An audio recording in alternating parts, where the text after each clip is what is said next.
Hey everyone, this is Jack Raymond, online pastor, and I'm very excited to be back with you this Friday for our weekly devotional.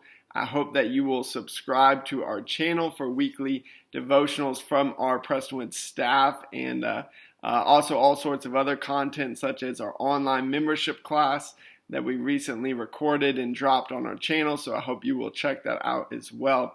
And for this week's devotional, I want to talk about seeking godly wisdom.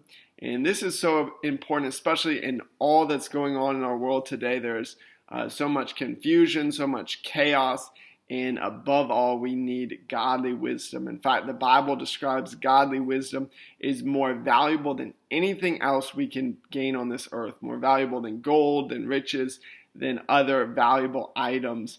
And I still remember a pastor a few years ago, I heard him preach, and he shared that he would pray for two things each and every day. He prayed for many things, but these two things each and every day. And number one, he said, I would pray for leadership at his home and his community, at his church.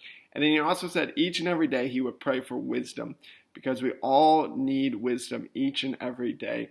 And one of the books of the Bible that really focuses on wisdom is the book of James. And James is written to the early church, and he knows how important it is for them as the early church grows, continues to reach new people, but also experience persecution, how important it is to have godly wisdom in everything that they do. And so I want us to look at a specific passage in James chapter 3, and we're going to be looking at verses 13 through 18.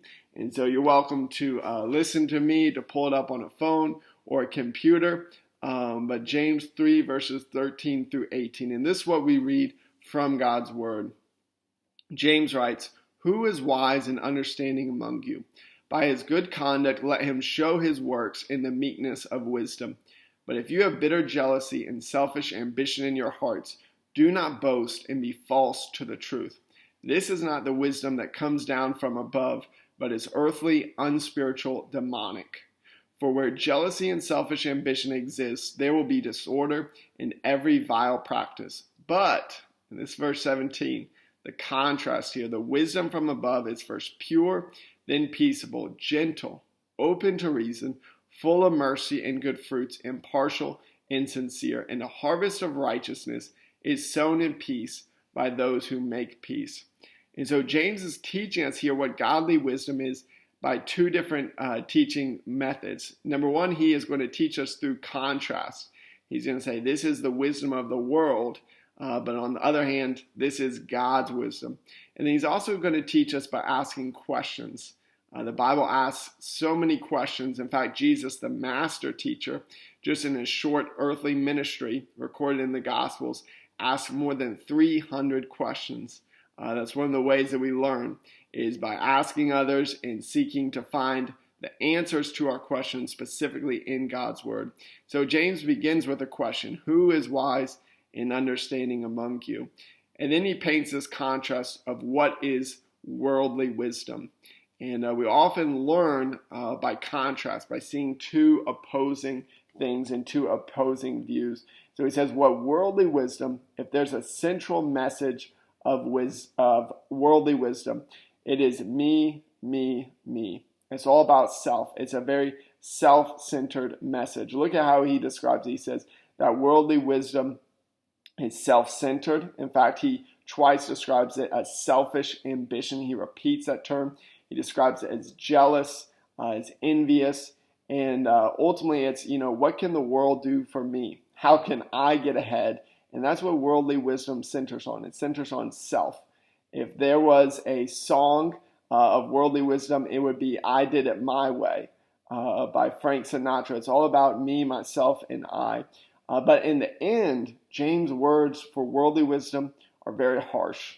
It leads to death and destruction. In fact, he even calls it earthly and demonic. This is something we don't want to pursue. In fact, we want to pursue the opposite. Each and every day, we want to pursue godly wisdom.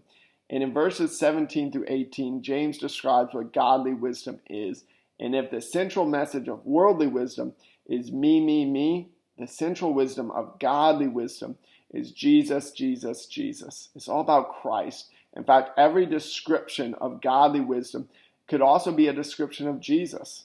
He describes godly wisdom as peaceful. Well, we know that Jesus is peace. He describes godly wisdom as pure and full of mercy. Well, we know our God, our Jesus, is full of mercy, is full of peace, and is perfectly pure in every way. And so when we pursue godly wisdom, what we're really and truly pursuing is Jesus, the Christ-centered message of godly wisdom. And so if the worldly wisdom song is I did it my way, the godly wisdom song would be Jesus, Jesus, Jesus, Jesus, Jesus, Jesus, the sweetest name I know, a beautiful hymn all about with Christ at its center. So I hope this encourages all of us to pursue godly wisdom each and every day, and that you might take some time today or later this week and really read and reflect and meditate on these words in James 3, verses 13 through 18. Well, again, I hope that you've enjoyed this weekly devotion. I hope you will subscribe to our channel. That helps you to get a notification every time we have a new devotional. And also when we put new content like this online membership class and many, many other things that we have in store for you. We love you, online community, and we want to continue to help you grow in your faith and continue to be connected to believers all over the world, to be encouraged and challenged to not only grow closer to Jesus, but also to tell others about Jesus. So we love you and we're praying for you.